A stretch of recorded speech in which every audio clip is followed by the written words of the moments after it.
I'm back on my emails. I'm using a different account this time, just a fake account. Now I'm going to go to new email. I'm going to type the email address of the person I want. runstechhub@gmail.com. That's where I'm going to send this email. And then I'm going to add the subject as, I don't know, gaming, GTA. Let's say GTA 6. That's coming out at some point in the future, so let's stick to that. I'm going to type my email normally. Then I'm going to show you how I might format my email to make specific things stand out.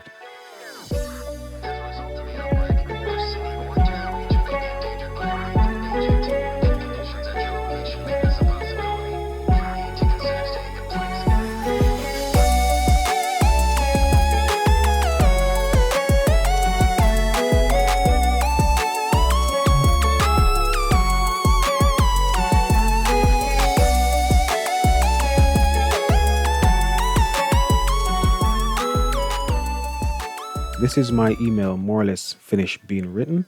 So now I need to go in and change a few things to make it stand out a bit more. So as I mentioned, I'm going to do a few random ones. No, you don't have to do the random ones. Use the ones that make sense. For example, I might make GTA 6. Where's GTA 6? I might make GTA bold. Every time I have the word GTA or GTA 6, I'm going to make it bold so it stands out very well. So bold that, you simply highlight it. So I'm going to do that again so everyone knows how to do it. This is on Outlook. You can either double click on the word or you can highlight it. And then once this thing comes up, you can click on B to make it bold. So I'm going to highlight this one over here, GTA VI, which is 6 in Roman numerals. This window pops up and I can click on B. If the window does not come up, what you can do is simply highlight the thing. Let's pretend this window isn't here. You can go to the top and this is exactly the same thing at the very top. It's going to be B. I can highlight Spotify.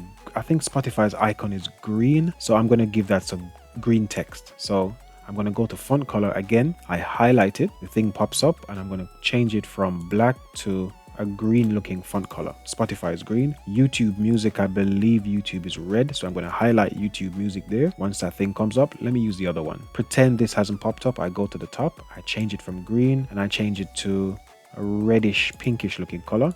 That's it. I can make something italics as well. Make the last two questions italics maybe so they stand out a bit more as well. So I'm going to highlight the entire question. I'm going to go to the top and I'm going to click on I for italics, and as you can see the text leans to the right. Let me highlight this last question and I'm going to make it underlined. Right, I'm just going to try and show you guys all the features. So these last two questions are italics for the first one and underlined for the second one. I haven't used the background highlight thing yet. Okay, so let's say we can do that one. Now in your assignments, you're not supposed to just pick random things to do.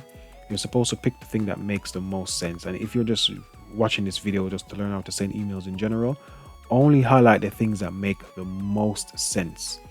And after that, I think that's it. I'll leave it there for now. So in this one email, I have way too many things. You don't need to do all this in one single email. So here I've got text highlight. And again, that's just a pencil at the top or the thing that pops up and it's labeled text highlight color. I can change the color to other things, but I'm just going to leave it on green for now. Sorry, yellow for now, because that's what most people use. That first line, nothing. This paragraph here, or this line here, this sentence here is going to have GTA. Everywhere I have the word GTA, it's bold. So a capital B makes the text thicker. Here is also going to be bold because I've got GTA 6 there. Where I have the Spotify name, just because Spotify has a green icon, I've changed the text color to green. YouTube has a red looking icon. I changed the text color to red. So this is all stuff that you do to format your emails. I also have bullet points. Having bullet points in your email or a numbered list is also a type of formatting as well. I forgot to put the actual full stops here. And finally, the last two sentences or questions. The first one is italics, so it's leaning to the right. And the second one is underlined. So I've used all of the things that we need to use in your coursework. You don't need to use everything. Just use maybe 2 or 3 things. And you don't have to use all 2 or 3 of them in the same email. Because again, we're going to have to send the first email, wait for someone to respond. Then we have to reply to that email as well. So what you could do is in the first email, make a few things bold. Second email, change the color of a few things.